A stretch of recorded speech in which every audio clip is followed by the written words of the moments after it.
Wala nang maraming paligoy-ligoy pa, diretso sa punto na. Maiksi lang ang komentaryo, pero diretso sa punto. Maraming kuro-kuro, may tiwali, may totoo. Dito, sa puntong diretso tayo. Punto, diretso. May dalawang issues na talagang nagkakabanggaan lagi sila ni Lacson. At ang issue na yon ay ang issue, una, issue ni Sara at ng mga Duterte. Pangalawa, issue ng China.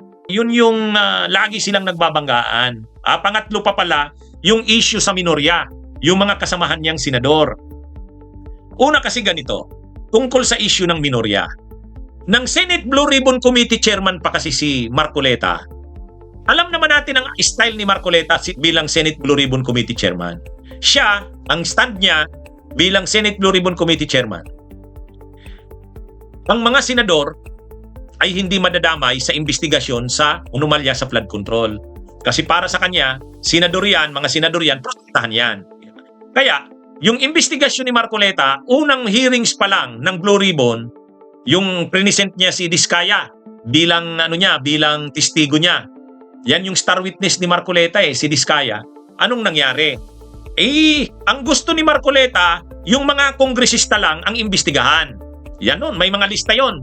May mga lista siya ng mga kongresista. Yun ang gusto niya. Saka si Romualdez. At saka si Saldico. At saka si Marcos, syempre. Papunta kay Marcos. Yan yung gusto niya ni Marcoleta. Pero pagdating sa mga senador, ayaw niya dyan. Ayaw niya. Ngayon, ang problema, napalitan si Marcoleta dahil nagpalit ng liderato. Napalitan si Chis Escudero ni Soto, nagpalit din ng Blue Ribbon. Si Lacson na.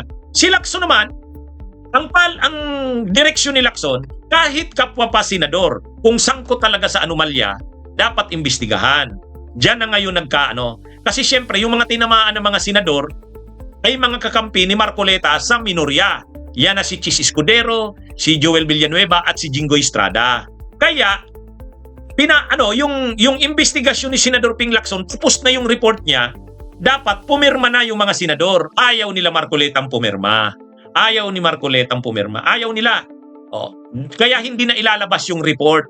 Ang isa pang naging issue, ang gusto ni Marcoleta, itong 18 na ex-Marines ipatawag ni Senador Ping Lacson. Si Senador Ping Lacson naman, sinabi niya na nga, ayaw niyang maging kasangkapan sa pagkakalat ng kasinungalingan. Hindi niya sigurado itong 18 ex-Marines na ito kung ito ba'y totoo na mga testigo o baka naman mayroon gumagamit dito. Gusto niya munang masiguro ang background ng 18 na ex-Marines. Lalo na ngayon, mga lumalabas na sa investigasyon ng NBI. Ano talaga pala ito? Bahagi ng destabilisasyon. Sabi ng NBI, mayroong plano ang kampo ng Duterte dito sa ex-Marines na ito. Gamitin itong ex-Marines para magkalat ng kasinungalingan. Di syempre ayaw ni Lacson na paggamit sa ganyan. Syempre si Marcoleta naman, siguro, nasa plano nila yan na dapat makapagsalita yung mga 18 na ex-Marines na yan. Siguro malaki ang ginastos na nila dyan. Siguro malaki na ang ginastos sa operation na yan.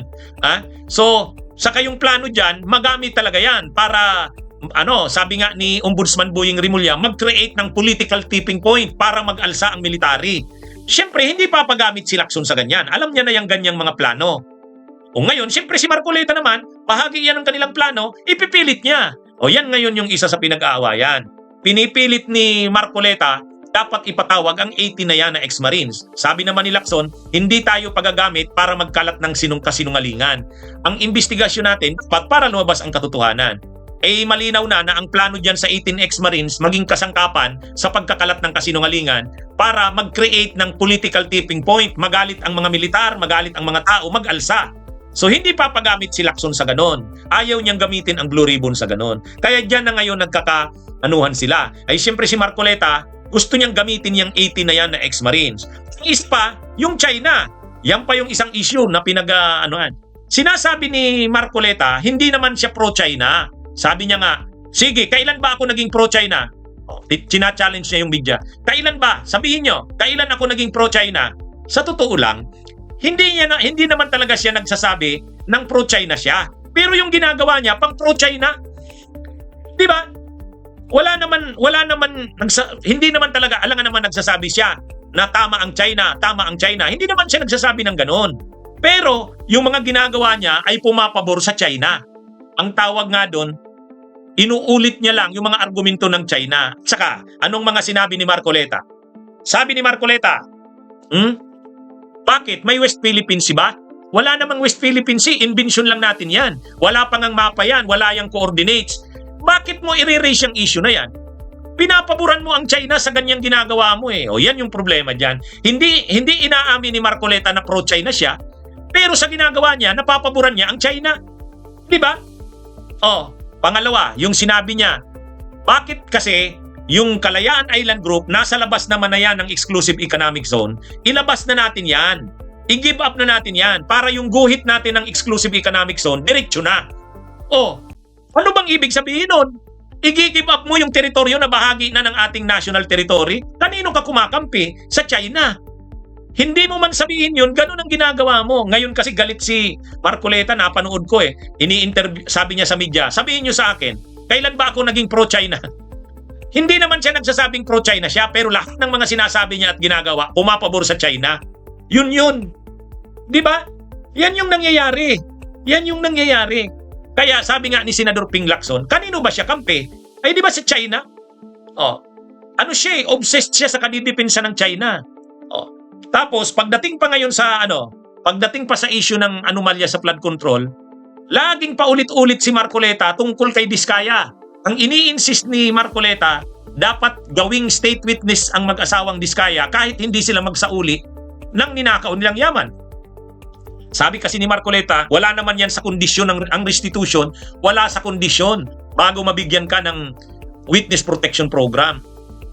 Nakikipagtalo pa niyan si Marcoleta kay Lacson, nakikipagtalo pa sa DOJ, nakikipagtalo pa doon sa Prosecutor General. Lahat niya tinatalo.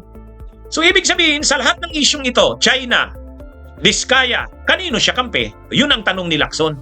Sabi ni Senador Ping Lacson, bakit? Kanino ba kampi si Marcoleta sa issue kay Diskaya? Kay Diskaya siya. Sa issue ng China, kanino siya kampi? Sa China. Malinaw naman kung para saan siya. Kaya, galit ngayon si Marcoleta.